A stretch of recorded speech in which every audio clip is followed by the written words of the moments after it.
the world calls it Easter, but we don't call it that.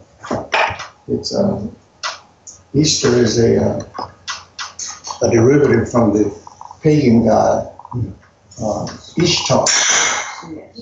She was a fertility god of the pagans, not the people of God. Yeah. So we don't call it Easter. We call it what it is. It's really where, see, the Lord was crucified during the Passover week.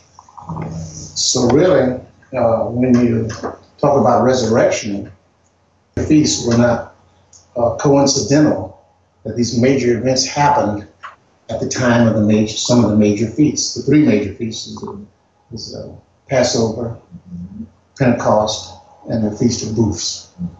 And so you check Bible history, even secular history, you'll see that a lot of major moves of God have happened on one of these three major feasts. The Lord was crucified on Passover, which is why they had to rush and get him off the cross, because nobody could be on the cross during Passover. So they had to get him off in a hurry after he died and try to embalm his body and so forth and so on. And so naturally, 3 days later, he rose. Yes. Had to rush and get him in the tomb, embalm him, and then on the third day, after he was in the tomb, he rose, just as he said he was. So it's one thing to declare something and it never happens. But it's another thing that when everything you declare happens, just as you said. Amen. So the Lord was very precise in what he was doing, and he did not hedge on any of his promises, did he? If he said he was going to do a certain thing, and we need to take that literally. Yes. All of God's promises are yes.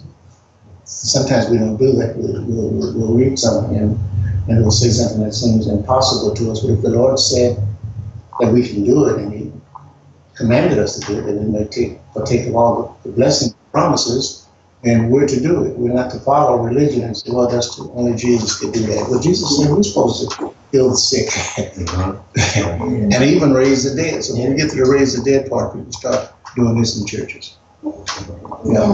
Instead of and they'll tip off in the restaurant lounge or something, and then they start shaking their head, that the pastor has gone off. No, Jesus is going off. It's in the book. Yeah. It's all over the book, right? Sure. So the part of the blessing of the promises manifesting in our lives is that we do it. Not to do what he said do. Yeah. Amen? Amen. And so that was just a little intro. Turn to 2 Chronicles, the book of 2 Chronicles, the 29th chapter. The Lord is good. 2 Chronicles 29:1.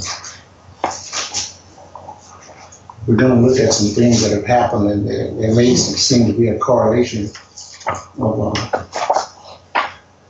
it really specifies how the house of the Lord should be run. This is in the days of the kings of Judah and Jerusalem, and particularly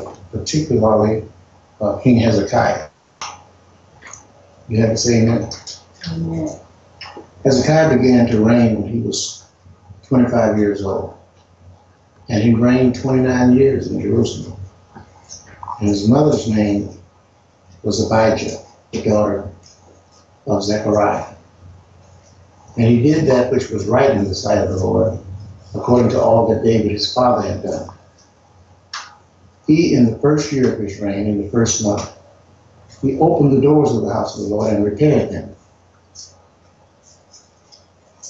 And he brought in the priests and the Levites and gathered them together into the east street. Verse 5. He said unto them, hear me, you Levites, sanctify now yourselves of your fathers, and carry forth the filthiness out of the holy place.